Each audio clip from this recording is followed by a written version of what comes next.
కానీ international departures అని చూపించట్లేదు ఇది. ఇంటర్నేషనల్ డిపార్చర్స్ అని చూపించట్లేదు ఇక్కడ. అన్ని డిపార్చర్ ఇంటర్నేషనల్ డొమెస్టిక్ అని సపరేట్గా చూపించట్లేదు కదా. సపరేట్గా చూపించదు వాళ్ళది విమానం. ఇక్కడ ఆపితే కారు అక్కడ దిగచ్చు.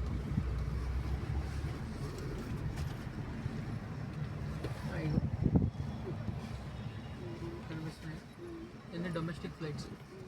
అందుకే చెన్నై కొన్ని ఎలా ఉంటాయి అక్కడ. ఎలా ఉండడం కాదు,